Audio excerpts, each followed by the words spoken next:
ناظرین، ان اقساط میں آپ کے سامنے رکھیں کہ قرآن کے نزول سے پہلے زمین، سورج، چاند، آسمان، ستاروں، رات اور دن وغیرہ کے حوالے سے کیا عقائد و نظریات پائے جاتے تھے، اور آج بھی اس حوالے سے کیا عقائد و نظریات پائے جاتے ہیں، اور اس کے برعکس قرآن میں اللہ سبحانہ و تعالیٰ نے کیا بات پیش کی۔ آیا اللہ سبحانہ و تعالیٰ نے قرآن کے ذریعے ان عقائد و نظریات کی تائید و تصدیق کی، یا پھر ان کا رد کرتے ہوئے اصل حقیقت ہر پہلو سے واضح کی؟ لیکن اس کے باوجود آج تک وہی عقائد و نظریات عام ہیں جو قرآن کے نزول سے پہلے تھے۔ ناظرین، ایک بات نہ صرف ذہن میں ہونا لازم ہے بلکہ اسے ہر لمحے مد نظر رکھنا چاہیے۔ قرآن کی دعوت جو کہ بار بار غور و فکر کرنے کا حکم دیتا ہے، بندروں کی طرح نقل کرنے، آنکھیں بند کر کے دوسروں کے پیچھے چلنے سے منع کرتا ہے، لیکن انسانوں کی اکثریت اس کے برعکس اپنے آباء و اجداد سے صدیوں پرانے نسل در نسل منتقل ہوتے عقائد پر نہ صرف ڈٹے ہوئے ہیں بلکہ انہی عقائد و نظریات کو قرآن پر چسپاں کرتے ہیں۔ قرآن سے انہی عقائد و نظریات کو ثابت کرنے کی سر توڑ کوشش کرتے ہیں، آیات کو اپنے انہی عقائد و نظریات پر پوری طرح سے چسپاں کرنے میں دن رات ایک کیے ہوئے ہیں۔ اپنے انہی عقائد و نظریات کے دفاع میں قرآن کی آیات کو من چاہے تراجم و تفاسیر کی صورت میں توڑ مروڑ کر دلائل پیش کرنے میں دن رات لگے ہوئے ہیں، خود کو بدلنے کی بجائے قرآن کو بدلنے کا قصد کیے ہوئے ہیں۔ لیکن ناظرین، یہاں سوال تو یہ ہے کہ اگر یہی پرانے عقائد و نظریات ہی حق و سچ تھے تو پھر قرآن کے اتارنے کا مقصد تو ختم ہو جاتا ہے، کیونکہ یہ بات اٹل حقیقت ہے، جب بھی کوئی نئی بات سامنے آتی ہے تو وہ پہلے سے موجود باتوں کے رد کے طور پر سامنے آتی ہے، نہ کہ ان کی تائید و تصدیق کرنے کے لیے۔ اگر تائید و تصدیق کرنے کے لیے آئے تو ایسی باتیں کرنے والے کا پہلے سے موجود باتوں، عقائد و نظریات وغیرہ سے کوئی تصادم نہ ہو، کوئی اختلاف نہ ہو، بلکہ الٹا ان کو تقویت فراہم کرے۔ لیکن آپ جانتے ہیں کہ قرآن پہلے سے موجود عقائد و نظریات کی تائید و تصدیق کرنے کے لیے نہیں اتارا گیا تھا، اور نہ ہی قرآن نے ان کی تائید و تصدیق کی، بلکہ قرآن کے اترنے سے پہلے جو عقائد و نظریات موجود تھے، قرآن کا ان سے بھرپور تصادم ہوا۔ قرآن تو ان سے متصادم ہے۔ اختلافات کی نوعیت اس قدر شدید تھی کہ جب تک محمد علیہ السلام دعوت دیتے رہے تو سامنے سے شدید ترین مخالفت کا سامنا رہا، یہاں تک کہ مخالفین اس آواز کو دبانے یا بند کرنے کی ہر طرح سے کوشش کرتے رہے، آخر تک محمد علیہ السلام کو قتل کرنے کی منصوبہ بندیاں کرتے رہے۔ اور ناظرین، قرآن سے ہی سوال کرتے ہیں کہ آیا قرآن پہلے سے موجودہ عقائد و نظریات کی تائید و تصدیق کرنے کے لیے اتارا گیا تھا، یا پھر ان کا رد کرنے اور حق واضح کرنے کے لیے قرآن کو اتارا گیا تھا؟ اس وقت سکرین پر آپ کو سورہ الجمعہ کی آیت نمبر 2 نظر آ رہی ہے، جس میں اللہ سبحانہ و تعالیٰ کہتے ہیں، وہی ہے ذات امیین میں بیعث کیا رسول انہی میں سے، تلاوہ کرتا ہے ان پر اس کی آیات کی اور ان کا تزکیہ کرتا ہے اور علم سکھاتا ہے انہیں الکتاب کا اور حکمت سکھاتا ہے، اگر تھے اس سے پہلے ہر لحاظ سے کھلم کھلا گمراہی میں۔ ناظرین، آیت کے آخری حصے میں اللہ سبحانہ وتعالی نے یہ بات بالکل کھول کر واضح کر دی کہ اگر تھے اس سے پہلے کھلم کھلا ہر لحاظ سے گمراہی میں، یعنی اگر وہ ہر لحاظ سے کھلم کھلا گمراہی میں نہ ہوتے تو اللہ سبحانہ وتعالی اپنا رسول بیعث نہ کرتا، اللہ اپنا رسول نہ بھیجتا، جس سے یہ بات کھل کر واضح ہو جاتی ہے کہ جب اللہ سبحانہ وتعالی نے اپنا رسول بیعث کیا، اپنا رسول کھڑا کیا، تب پوری دنیا ہر لحاظ سے کھلم کھلا گمراہی میں تھی۔ ان کے عقائد و نظریات جاہلانہ اور بے بنیاد اور محض ظن پر مبنی تھے، نہ کہ علم پر مبنی۔ اور قرآن میں جس موضوع کو بھی زیر بحث لایا گیا تو اس موضوع پر قرآن سے پہلے جو بھی عقائد و نظریات عام تھے سوائے گمراہی کے اور کچھ نہ تھے۔ اس طرح اس وقت آپ کو سکرین پر سورہ البقرہ کی آیت نمبر 213 نظر آ رہی ہے، جس میں اللہ سبحانہ و تعالیٰ کا قول ہے، تھے پوری دنیا کے انسان ایک ہی امت، یعنی پوری دنیا کے انسان جہالت پر قائم ایک ہی گروہ تھے، پس اللہ بیعث کرتا ہے نبیین بشارت دینے والوں کو، انسانوں کو ان کے اپنے ہی ہاتھوں سے کیے جانے والے مفسد اعمال کے رد عمل میں آنے والی تباہیوں سے متنبہ کرنے والوں کو، اور اتارتا ہے ان کے ساتھ الکتاب، حق کے ساتھ فیصلہ کرنے کے لیے انسانوں کے درمیان جس میں وہ اختلاف کر رہے تھے اس میں۔ اب ناظرین، اس آیت میں اللہ سبحانہ وتعالی نے یہ بات واضح کر دی کہ نبیین آ کر فیصلہ کر دیتے ہیں، حقیقت بالکل کھول کر سامنے لے آتے ہیں جن معاملات میں انسان آپس میں اختلافات کا شکار ہوتے ہیں۔ یعنی اللہ کے نبی ان معاملات کو زیر بحث لاتے ہیں جن معاملات پر انسان آپس میں اختلافات کا شکار ہوتے ہیں۔ یعنی انسان مختلف گروہوں فرقوں میں تقسیم ہوتے ہیں اور مختلف معاملات میں آپس میں ایک دوسرے سے اختلاف کر رہے ہوتے ہیں۔ ہر ایک کا کہنا یہی ہوتا ہے، ہر ایک کا دعویٰ یہی ہوتا ہے کہ اس معاملے میں، اس بات میں صرف اور صرف ہم حق پر ہیں، ہمارا موقف جو ہے وہ درست ہے، حق ہے، باقی سب کے سب باطل ہیں، ایک دوسرے پر الزامات لگا رہے ہوتے ہیں۔ تو ایسی صورت میں اللہ سبحانہ وتعالی اپنے نبیوں کو بیعث کرتا ہے، اپنے نبیوں کو کھڑا کرتا ہے، انہیں بھیجتا ہے۔ تو اللہ کے نبی ان معاملات کو زیر بحث لاتے ہیں جن میں انسان آپس میں اختلاف کا شکار ہوتے ہیں۔ اللہ کے نبی ان معاملات کی حقیقت کیا ہے، حقائق کو بالکل کھول کھول کر سامنے لاتے ہیں۔ ناظرین، اس آیت میں اللہ سبحانہ تعالیٰ نے یہ بات واضح کر دی کہ نبیین آ کر فیصلہ کر دیتے ہیں، حقیقت بالکل کھول کر سامنے لے آتے ہیں جن معاملات میں انسان آپس میں اختلاف کا شکار ہوتے ہیں۔ یعنی اللہ کے نبی ان معاملات کو زیر بحث لاتے ہیں جن معاملات پر انسان آپس میں اختلافات کا شکار ہوتے ہیں، اور اللہ کے نبی ان معاملات کی حقیقت کیا ہے، حقائق کو بالکل کھول کھول کر سامنے لے آتے ہیں، جس سے یہ بات بھی واضح ہو گئی کہ قرآن میں جن معاملات کو، جن باتوں کو زیر بحث لایا گیا، جن پر بھی قرآن بات کر رہا ہے، تو وہ ایسے معاملات ہیں، ایسی باتیں ہیں جن پر اس وقت کے لوگ یا آج کے لوگ یا ہر وقت کے لوگ آپس میں اختلافات کا شکار تھے یا ہیں، اور ہر کوئی حق کا دعوے دار ہے اور دوسرے کو باطل کہہ رہا تھا اور باطل کہہ رہا ہے۔ لیکن قرآن ان کے برعکس، قرآن ان سب کے سب گروہوں فرقوں کے برعکس ان معاملات کی حقیقت کو بیان کرتا ہے۔ قرآن میں ان کے برعکس حقیقت کو بیان کیا گیا۔ اسی کو آپ اس آیت میں بھی دیکھ سکتے ہیں، سورہ نحل کی آیت نمبر 64، اور نہیں اتاری ہم نے تجھ پر کتاب مگر اس لیے کہ تو ان کے لیے ہر بات کو، ہر معاملے کو کھول کھول کر واضح کر دے جس میں بھی یہ اختلاف کر رہے ہیں۔ یعنی کوئی کہتا ہے کہ یہ حق ہے اور کوئی کہتا ہے وہ حق ہے، جو میں بیان کر رہا ہوں وہی حق ہے، اس حوالے سے باقی سب باطل پر ہیں، حالانکہ سب کے سب ہی باطل ہیں، حق کا کسی کو بھی علم نہیں۔ اور ہدایت اور محفوظ کرنے والی ہے ان لوگوں کے لیے جو رسول کی دعوت کو تسلیم کر کے اسی طرح اس پر عمل کرنے والے ہیں۔ ناظرین، اس آیت میں اللہ سبحانہ تعالیٰ اپنے رسول کو مخاطب کر کے کہہ رہے ہیں کہ تجھ پر اگر الکتاب اتاری ہے تو اس کا مقصد یہی ہے کہ یہ لوگ جس میں بھی اختلاف کر رہے ہیں ہر لحاظ سے ان کے لیے کھول کھول کر واضح کر دے، حق ہر پہلو سے ان کے سامنے لے آ، جس سے یہ بات بالکل کھل کر واضح ہو گئی کہ رسول جس معاملے پر بھی لب کشائی کرتا ہے، جو بھی قرآن میں بیان کیا گیا، وہ دنیا والوں کے پہلے سے عہد شدہ عقائد و نظریات کی تائید و تصدیق کے لیے نہیں،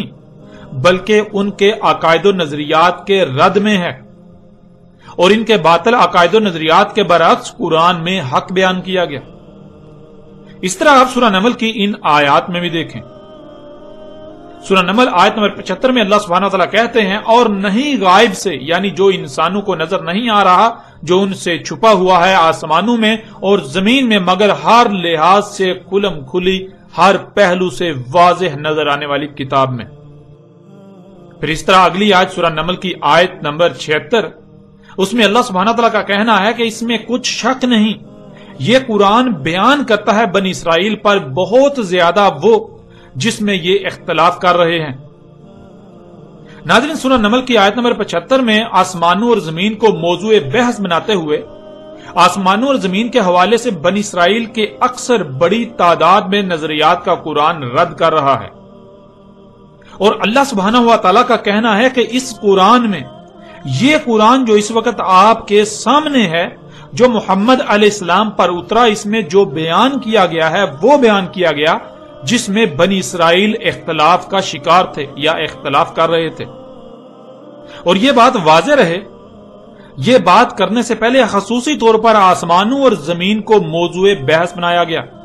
یعنی زمینوں آسمانوں میں جو کچھ بھی انسانوں سے پوشیدہ ہے، اس حوالے سے بنی اسرائیل کے جو عقائد و نظریات تھے وہ باطل تھے اور باطل ہیں. اس قرآن میں زمینوں آسمانوں کے حوالے سے جو بات بھی کی گئی وہ بنی اسرائیل کے عقائد و نظریات کے رد میں کی گئی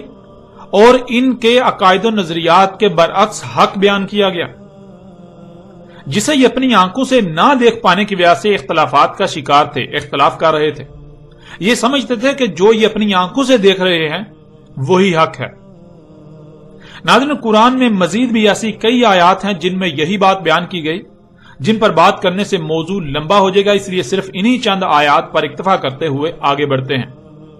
ان آیات کی روشنی میں آپ پر یہ بات بالکل کھل کر واضح ہو چکی، آپ یہ بات بالکل واضح طور پر جان چکے کہ جب بھی کوئی رسول آتا ہے تو وہ صرف دو طرح کی باتوں کو زیر بحث لاتا ہے. ایک وہ جس حوالے سے انسان ہر لحاظ سے کھلم کھلا گمراہی میں ہوتے ہیں، جسے وہ حق سمجھ کر اس پر عمل کر رہے ہوتے ہیں، حالانکہ وہ حق نہیں بلکہ 100% جہالت پر مبنی باطل ہوتا ہے. اور دوسری ہر اس بات کو رسول زیر بحث لاتے ہیں جس کے بارے میں یا جس کے حوالے سے انسان اختلاف کا شکار ہوتے ہیں. انسان فرقوں میں تقسیم ہوتے ہیں اور ہر فرقہ اس موضوع پر اپنے نقطہ نظر، اپنے عقید و نظریے کو حق کہتا ہے اور دوسروں کو غلط اور باطل کہہ رہا ہوتا ہے، حالانکہ حقیقت یہ ہوتی ہے کہ سب کے سب باطل پر ہوتے ہیں. اس کے علاوہ تیسری کوئی ایسی بات نہیں ہے جسے رسول زیر بحث لاتے ہوں، یعنی کہ پہلے سے موجود عقائد و نظریات کی تائید و تحقیق میں وہ کوئی بات نہیں کرتے، کیونکہ اللہ سبحانہ تعالیٰ نے یہ بات بالکل واضح کر دی، یہ کھول کر واضح کر دیا کہ جب بھی رسول بھیجا جاتا ہے تو اس وقت انسان ہر لحاظ سے کھلم کھلا 100% ہی گمراہی میں ہوتے ہیں، حق کا کسی کو علم ہی نہیں ہوتا. اس لیے اب اگر قرآن میں کسی بھی موضوع کو زیر بحث لایا گیا، کسی بھی موضوع پر بات کی گئی ہے، تو اس کی دو ہی صورتیں ہیں. پہلی صورت یہ کہ انسان اس حوالے سے ہر لحاظ سے، ہر پہلو سے کھلم کھلا گمراہی میں ہے، یوں قرآن ان پر حق واضح کر رہا ہے. اور دوسری صورت یہ ہے کہ انسان اس میں اختلاف کا شکار ہے، یوں قرآن ان پر حق واضح کر رہا ہے. اب ناظرین، یہ بات جان لیں کہ قرآن کے نزول سے قبل زمین و آسمانوں کے حوالے سے نہ صرف بنی اسرائیل یعنی یہود و نصارہ،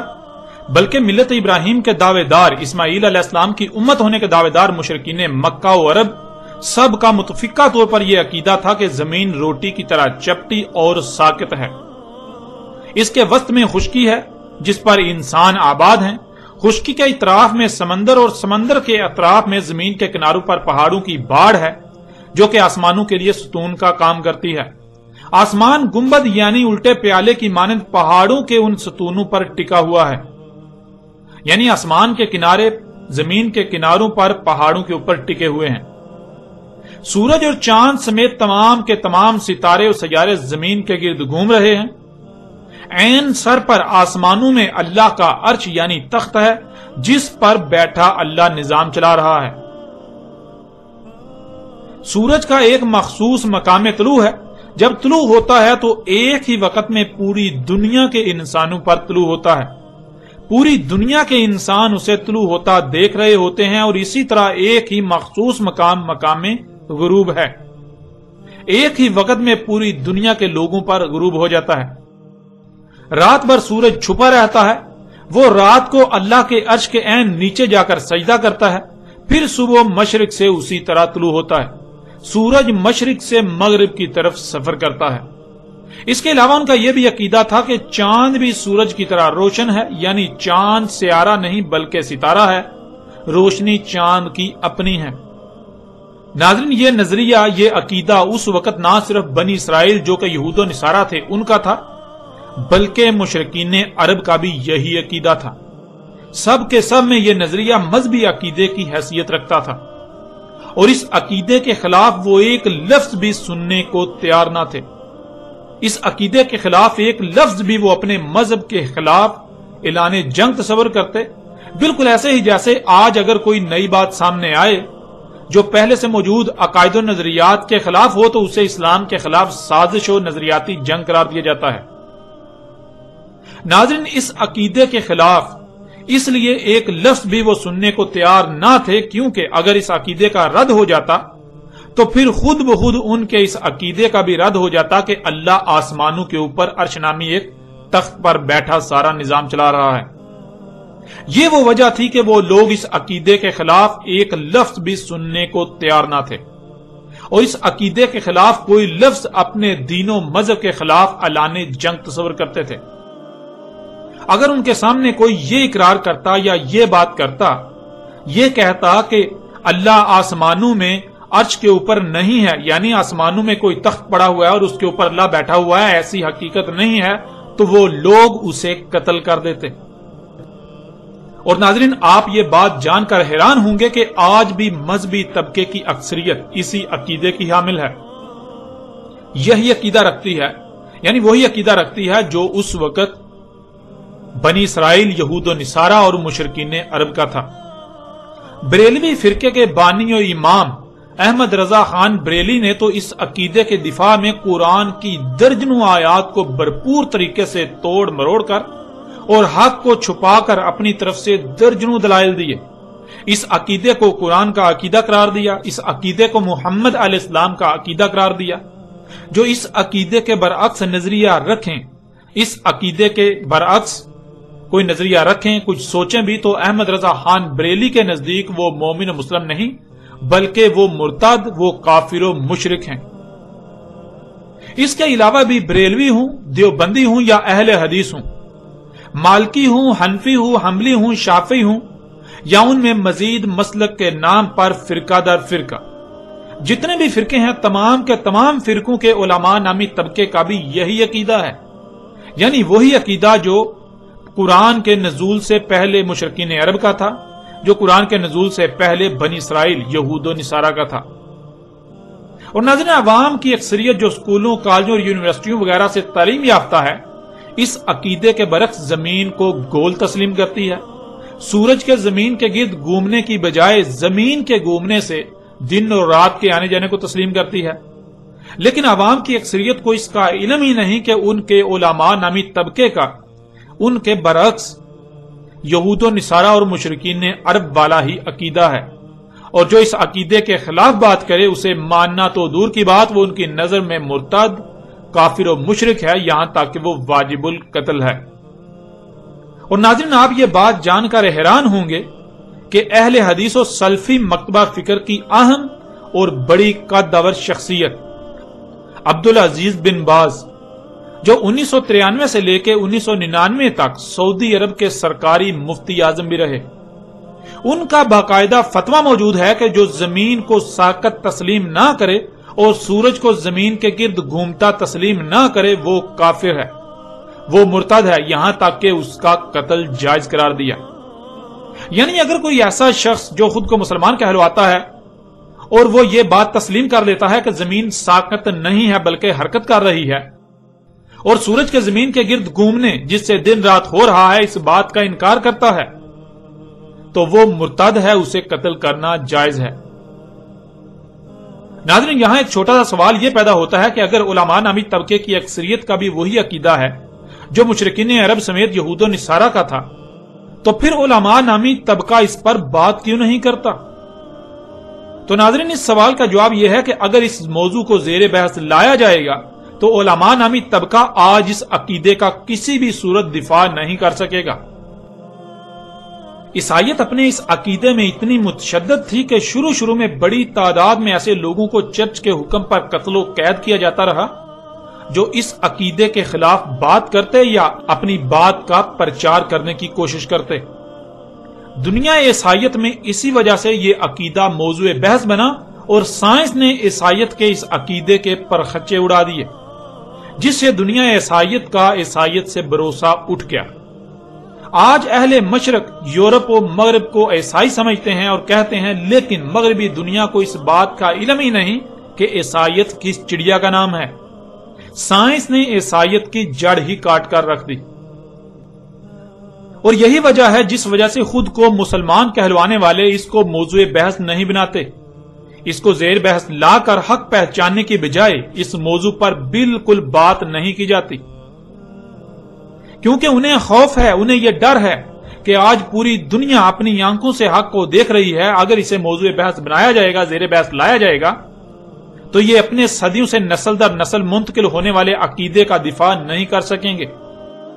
یوں اس کا نقصان یہ ہوگا کہ جو آج تک سورج کے مغرب سے طلوع ہونے کا مطلب یہ کہ سورج الٹا گھومنا شروع کر دے گا، اس عقیدے کی بھی بنیاد ختم ہو جائے گی. لوگ اس پر بھی سوالات اٹھانا شروع کر دیں گے، جس کا جواب علماء آدمی طبقے کے پاس نہیں. لہٰذا انہوں نے اسی میں عافیت سمجھی کہ اس موضوع کو زیر بحث لانے کے بجائے اسے دبا دیا جائے، اسے زیر بحث لایا ہی نہ جائے اور نہ ہی ان کے باقی جھوٹ فاش ہوں. یوں اکثریت اندھوں کی طرح ان کے پیچھے چلتی رہے. اب ناظرین یہ بات جان لیں کہ اگر تو یہ عقیدہ و نظریہ سچا تھا تو قرآن کو اس حوالے سے بالکل خاموش رہنا چاہیے تھا، اور خاموش رہنا چاہیے، کیونکہ جس موضوع پر بھی قرآن بات کرے تو اس کا مطلب ہے کہ اگر پہلے اس موضوع کے حوالے سے کوئی نظریات و عقائد یا رائے پائی جاتی ہے تو وہ بالکل بے بنیاد، باطل اور غلط ہے. اس کے برعکس قرآن حق بیان کر رہا ہے. اس لیے اگر تو قرآن سورج، چاند، زمین، طلوع غروب، دن اور رات وغیرہ کے حوالے سے خاموش ہے تو اس کا مطلب یہود و نصارہ ہوں یا مشرکین عرب یا پھر اس عقیدے کے حامل خود کو مسلمان کہلوانے والے، سب کے سب اپنے اس عقیدے میں سچے تھے اور سچے ہیں. لیکن اگر قرآن ان موضوعات پر بات کرتا ہے تو اس کا مطلب کہ ان کے عقائد بے بنیاد اور باطل ہیں، اور قرآن ان کے باطل عقائد کی نفی کرتے ہوئے حق سامنے لا رہا ہے. جیسے ہی ہم آگے بڑھیں گے تو آپ پر واضح ہو جائے گا کہ قرآن میں اللہ سبحانہ و تعالیٰ نے اس عقیدے کا نہ صرف ہر پہلو سے رد کیا بلکہ اس کے برعکس حق بیان کیا. اور پھر حق سامنے آ جانے کے باوجود بھی جو حق کو تسلیم کرنے کے بجائے حق سے اختلاف ہی کرتے ہیں تو اس پر بھی قرآن نے کھول کھول کر بات کی. اس وقت سکرین پر آپ کو سورہ بقرہ کی آیت نمبر 213 کا اگلا حصہ نظر آ رہا ہے، جس میں اللہ سبحانہ وتعالیٰ کا کہنا ہے، اور جو اختلاف کیا اس میں، یعنی جو حق ہر لحاظ سے کھول کھول کر بالکل واضح کر دیا گیا، واضح کر دیے جانے کے باوجود اسے تسلیم کر لینے کے بجائے اس میں اختلاف ہی کیا، مگر ان لوگوں نے جو انسانوں کو بشارت دینے اور متنبہ کرنے کی ذمہ داری اٹھائے ہوئے ہیں، یعنی وہ لوگ جنہیں علماء کے نام پر انبیاء کا وارث کہا جاتا ہے، اس کے بعد اختلاف کر رہے ہیں کہ ان کے پاس حق ہر لحاظ سے کھل کھل کر آ چکا، حق ہر پہلو سے واضح ہو چکا. حق ہر لحاظ سے کھل کر ہر پہلو سے واضح ہو جانے کے بعد ایک دوسرے سے ضد، حسد اور بغض کی وجہ سے اختلاف کیا. پھر دیکھیں ان پر حق ہر لحاظ سے کھل جانے کے باوجود نہ ماننے پر اللہ سبحانہ و تعالیٰ نے کیا کہا. سورہ فصلت کی آیت 53 میں اللہ سبحانہ و تعالیٰ کا کہنا ہے، ان قریب ہم انہیں دکھائیں گے ہماری آیات آفاق میں، یعنی ان مقامات میں جو آج ان کے لیے ناقابل رسائی مقامات ہیں، جہاں آج ان کی پہنچ ممکن نہیں، اور ان کی اپنی ذات میں، یہاں تک کہ خود ہی ان کے لیے بالکل کھل کر ہر لحاظ سے ہر پہلو سے واضح ہو جائے گا. اس میں کچھ شک نہیں وہ حق ہے، اس میں کچھ شک نہیں وہ سچا ہے. قرآن کے نزول کے وقت اللہ سبحانہ تعالیٰ نے کہا تھا کہ تم حق ہر لحاظ سے کھل جانے کے باوجود بھی حق سے اختلاف ہی کر رہے ہو، ان باتوں کو نہیں مان رہے. لیکن جان لو ان قریب ایک وقت آئے گا جب تمہاری رسائی ان مقامات تک ہوگی جہاں آج تمہاری رسائی نہیں ہے، جو مقامات آج تمہارے لیے ناقابل رسائی ہیں. جب وہ وقت آئے گا تو تمہیں ان موجودہ ناقابل رسائی مقامات میں اور خود تمہاری اپنی ہی ذات میں آیات دکھائی جائیں گی. تب تم مانو گے، تب تم خود ہی کہو گے کہ وہ حق ہے، وہ سچا ہے. یعنی آج جو تم نہیں مان رہے، لیکن جب تم یہ سب اپنی آنکھوں سے دیکھ لو گے تب تم خود اسی کو حق کہو گے جو آج ہم کہہ رہے ہیں. جو زمینوں آسمانوں اور جو کچھ بھی ان میں ہے ان کے حوالے سے قرآن میں بیان کر دیا گیا. ناظرین، کیا وہ وقت آ چکا یا نہیں جب اللہ نے آفاق میں اپنی آیات دکھانی تھی اور خود ان کی اپنی ذات میں، تو اس پر بھی آگے چل کر بات ہوگی۔ ناظرین، آگے بڑھنے سے پہلے یہ بات بھی یاد رکھیں کہ اس عقیدے کے حامل لوگ آج تک ایسا کرتے آ رہے ہیں کہ یہ قرآن میں اس موضوع سے متعلق آنے والی آیات کو اپنے اسی آباء و اجداد سے منتقل ہونے والے عقیدے کو سچا ثابت کرنے کے لیے تراجم و تفاسیر کی صورت میں توڑ مروڑ کر اس پر چسپاں کرتے ہیں۔ آپ غور کریں، اگر قرآن میں جتنی بھی ایسی آیات ہیں جن سے یہ لوگ اپنے نظریے کو سچا ثابت کرنے کی کوشش کرتے ہیں اور کہتے ہیں کہ دیکھو قرآن میں بھی زمین کو ساقط کہا جا رہا ہے، تو سوال یہ پیدا ہوتا ہے کہ اس وقت کے تمام مشرکین عرب و یہود و نصارہ کو تو خوشی سے اچھلنا چاہیے تھا کہ قرآن ان کے اتنے اہم اور بنیادی عقیدے کی تائید و تصدیق کر رہا ہے، لیکن کیا ایسا ہوا؟ ناظرین، اس وقت تو اس کے بالکل برعکس ہوا۔ انہوں نے قرآن کو اپنے پہلے سے عہد شدہ عقائد و نظریات کے خلاف جنگ قرار دیا، اور آج وہی مشرکین قرآن کو ہی اپنے انہی عقائد و نظریات کے دفاع میں توڑ مروڑ کر پیش کرنے کی پوری کوشش میں لگے ہوئے ہیں۔ ناظرین، قرآن کے نزول کے وقت بھی جن لوگوں کو پتا چلا، جن کے علم میں یہ بات آئی کہ قرآن ان سے اختلاف کر رہا ہے، تو انہوں نے اپنی طرف سے قرآن کے خلاف اور اپنے اس عقیدے کے حق میں، اپنے ان نظریات کے حق میں طرح طرح کے دلائل دینے کی بھرپور کوشش کی، لیکن نتیجے میں انہیں ذلت و رسوائی کا سامنا کرنا پڑا۔ بالکل ایسے ہی اللہ کو علم تھا کہ آئندہ بھی جب یہ موضوع زیر بحث لایا جائے گا تو حق کے مقابلے میں باطل اپنے حق میں دلائل دینے کی بھرپور کوشش کرے گا، حق سے اختلاف کرے گا۔ اس لیے اللہ سبحانہ و تعالیٰ نے ان کے آئندہ کیے جانے والے اعتراض کے جوابات بھی کھول کھول کر دے دیے۔ یہ بات تو بالکل واضح ہو چکی، جس کا انکار کسی کے لیے بھی ممکن نہیں ہے کہ قرآن پہلے سے موجود عقائد و نظریات کی تائید و تصدیق کرنے کے لیے نہیں اتارا گیا، بلکہ قرآن کی ضرورت تب ہی پیش آئی جب سب کچھ حق کے برعکس ہو رہا تھا۔ اس لیے قرآن ایسے کسی نظریے و عقیدے کی تائید نہیں کرتا، بلکہ الٹا اس کے پرخچے اڑاتا ہے۔ قرآن نے زمین، سورج، چاند، دن اور رات کے آنے جانے سمیت تمام کے تمام سیاروں و ستاروں کے حوالے سے جو بات بھی کی، وہ اس وقت کے عقائد و نظریات کے نہ صرف کھلم کھلا خلاف تھی، بلکہ ان کے خلاف کھلم کھلا اعلان جنگ تھا۔ اور قرآن نے یہ کہا تھا کہ آج تو تم نہیں مان رہے، آج تم ان باتوں کو نہیں مان رہے، لیکن تب تم مانو گے اور جان لو گے کہ یہ حق ہے جب تمہیں ان مقامات میں ہم اپنی آیات دکھائیں گے جو آج تمہارے لیے ناقابل رسائی مقامات ہیں۔ تمہاری اپنی ہی ذات میں تمہیں اپنی آیات دکھائیں گے۔ اب ناظرین، آتے ہیں اس عقیدے کی حقیقت کی طرف، اور حق ہر لحاظ سے کھول کھول کر آپ کے سامنے رکھتے ہیں۔ ایک طرف مشرکین عرب و یہود و نصارہ سمیت خود کو مسلمان کہلوانے والے اس بارے میں کیا کہتے ہیں، ان کا کیا عقیدہ ہے،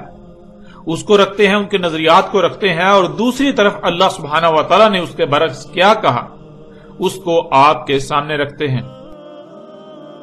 ناظرین، ان کے اس عقیدے کے مطابق ان کا کہنا ہے کہ زمین روٹی کی طرح چپٹی ہے جیسے پلیٹ ہوتی ہے، اس کے وسط میں خشکی ہے، خشکی کے گرد سمندر، اور سمندر کے گرد زمین کے کناروں پر پہاڑوں کی باڑ ہے جس پر آسمان گنبد کی طرح ٹکے ہوئے ہیں۔ ان کے عقیدے میں نہ صرف زمین چپٹی ہے بلکہ زمین کے کنارے بھی ہیں، اور اسی وجہ سے اس وقت کے لوگ دور دراز کا سفر کرنے سے گریز کرتے تھے کہ کہیں ایسا نہ ہو کہ ہم چلتے چلتے زمین کے کناروں تک پہنچ جائیں اور پھر نیچے جا گریں۔ اس وجہ سے وہ نہ ہی زیادہ سمندروں میں آگے جاتے تھے اور نہ ہی وہ دور دراز سفر کرنے کے بارے میں سوچتے تھے۔ اب ناظرین دیکھیں قرآن اس حوالے سے کیا کہتا ہے۔ کیا قرآن اس بات کی تصدیق و تائید کرتا ہے کہ زمین چپٹی ہے، زمین کے کنارے ہیں، یا پھر قرآن اس کے برعکس کچھ اور کہتا ہے؟ سورہ الحجر کی آیت نمبر 19 اور سورہ قاف کی آیت نمبر 7 میں اللہ سبحانہ وتعالی نے کہا وَالْأَرْضَ مَدَدْنَاهَا، مدد کہتے ہیں جس کا کوئی کنارہ نہ ہو، جس کا کوئی کونا نہ ہو، جس میں ہر لحاظ سے تسلسل ہو۔ یعنی کہ آپ چل رہے ہیں تو ایسا نہیں کہ کنارہ آ جائے، کوئی کونا آ جائے، یا آپ کو آگے سے دائیں بائیں ہونا پڑے، ایسا بالکل نہیں ہے۔ زمین کو ہم نے مدد کیا کہ زمین کا کوئی کونا نہیں ہے، زمین کا کوئی کنارہ نہیں ہے، زمین میں ہر لحاظ سے تسلسل ہے۔ تو ناظرین، اس آیت میں اللہ سبحانہ و تعالیٰ نے کہا ہم نے زمین کو مدد کیا، یعنی ہم نے زمین کو ایسا خلق کیا کہ اس کا کوئی کنارہ نہیں، اس کا کوئی کونا نہیں، جدھر بھی رخ کر کے چلا جائے گا تو اس کا کوئی کونا یا کنارہ نہیں آئے گا، مسلسل چلتے ہی رہو گے۔ زمین کی تمام مخلوقات کا آپس میں ایسا ربط قائم ہے کہ تسلسل قائم ہے، ان میں تسلسل ہے، یعنی زمین کی ہر شے ایک سرکل کا حصہ ہے اور اس سرکل میں تسلسل ہے۔ اب ناظرین غور کریں، اللہ سبحانہ وتعالی نے زمین کو ایسا خلق کیا کہ اس کا نہ ہی کوئی کونا ہے اور نہ ہی کوئی کنارہ۔ اگر آپ سفر کرتے ہیں تو خواہ جدھر بھی رخ کر کے چلتے جائیں، آپ کے سامنے نہ تو کوئی کونا آئے گا اور نہ ہی کوئی کنارہ آئے گا، نہ ہی کوئی ایسا مقام آئے گا کہ آپ کو وہاں سے دائیں یا بائیں جانا پڑے یا پھر واپس مڑنا پڑے کہ اس سے آگے اب آپ نہیں جا سکتے۔ یعنی آپ اگر کسی بھی طرف رخ کر کے سفر کریں گے تو اللہ سبحانہ وتعالی یہ کہہ رہے ہیں کہ زمین کا کسی قسم کا نہ ہی کوئی کونا آئے گا، نہ ہی کوئی کنارہ آئے گا، زمین کا کوئی اختتام آئے گا ہی نہیں، تم چلتے جاؤ گے، چلتے جاؤ گے، چلتے جاؤ گے، چلتے ہی جاؤ گے۔ ناظرین آپ غور کریں، وہ کون سی ایسی شے ہے جس کا کوئی کنارہ نہیں ہوتا، جس کا کوئی کونا نہیں ہوتا، جس پر اگر چلا جائے تو چلتے ہی رہیں گے، چلتے ہی رہیں گے۔ ناظرین جب آپ غور کریں تو دیکھیں، اگر کوئی سیدھی شے ہے تو ظاہر ہے اس کا ایک اول ہے اور اس کا ایک آخر ہے، یعنی یہ ایک سٹارٹ ہوگا، یعنی ایک کونا ہوگا جہاں سے آپ سفر شروع کریں گے اور چلتے چلتے آپ آگے دوسری طرف کونے پر پہنچ جائیں گے، دوسری طرف آگے کنارہ آ جائے گا۔ اور آپ غور کریں کہ اگر کسی شے میں کوئی کونا کنارہ نہیں آتا، صرف تسلسل ہی آتا ہے، آپ چلتے ہی جائیں، چلتے ہی جائیں، یعنی سیدھا رخ کر کے چلتے ہی جائیں، چلتے ہی جائیں، چلتے ہی جائیں، تو وہ ایک دائرہ سامنے آئے گا، یعنی وہ دائرہ ہی واحد ایسی شے ہے کہ جس پر آپ چلتے جائیں تو کوئی کنارہ یا کونا سامنے نہیں آئے گا۔ اور زمین پر جدھر بھی رخ کیا جائے تو ہر طرف ہی دائرہ سامنے آئے گا،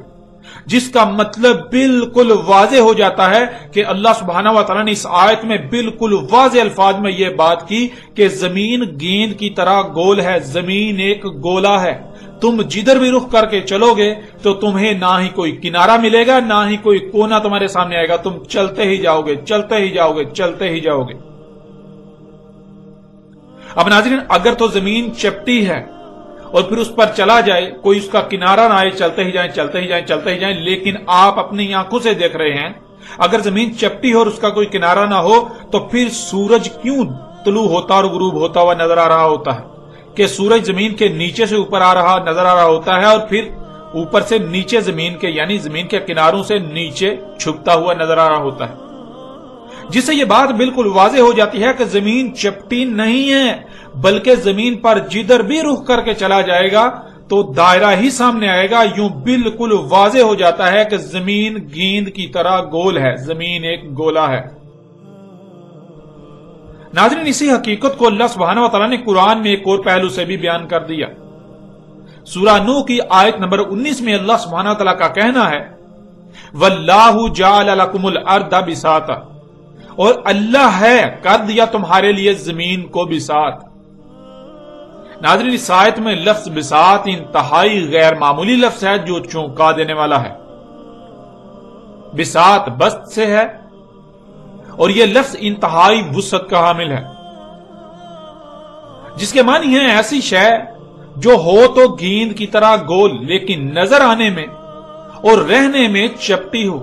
یعنی اس میں خصوصیات چپٹی شے کسی ہوں۔ مثلا جیسے گیند کی طرح گول شے پر کوئی شے ٹھہر نہیں سکتی، وہ نیچے سرک جاتی ہے، نیچے سے اوپر آنے میں انتہائی قوت کا استعمال کرنا پڑتا ہے، اوپر سے نیچے جانے میں انسان خود بخود یا شے خود بخود سرکتی ہوئی نیچے گر جاتی ہے، اس کے اوپر ٹھہرتی نہیں، نیچے گر جاتی ہے۔ اس کے برعکس شے ہو تو گیند کی طرح گول لیکن اس میں خصوصیات چپٹی شے والی ہوں، آپ چل رہے ہوں تو نہ ہی ڈلوان کا احساس ہو اور نہ ہی چڑھائی کا احساس ہو. بالکل ایسے ہی چل رہے ہوں جیسے سپاٹ شے پر چلا جاتا ہے یا سپاٹ شے پر رہا جاتا ہے. آپ بالکل ایسے ہی رہ رہے ہوں کہ جیسے گویا کہ آپ کسی گول شے پر نہیں بلکہ سپاٹ شے پر رہ رہے ہیں. پھر ناظرین بساط کے معنی ہے کسی کو اپنی طرف کھینچے رکھنا، تاکہ جیسے گیند نما گول شے پر اشیاء نیچے ہی نیچے سے رکھتی ہیں تو ایسے اپنی طرف کھینچے رکھنا کہ اشیاء نیچے نہ سرکیں بلکہ اس کی طرف کھینچی رہیں، جیسے وہ کسی گول شے پر نہیں بلکہ سپاٹ شے پر پڑی ہیں. گول کی بجائے سپاٹ شے پر اشیاء پڑی ہوئی ہیں. تو ناظرین بساط کہتے ہیں کہ شے ہو تو گیند کی طرح گول، ایک گولا، لیکن وہ نظر آنے میں اور خصوصیات میں وہ ایسی ہو جیسے کہ کوئی سپاٹ شے ہوتی ہے.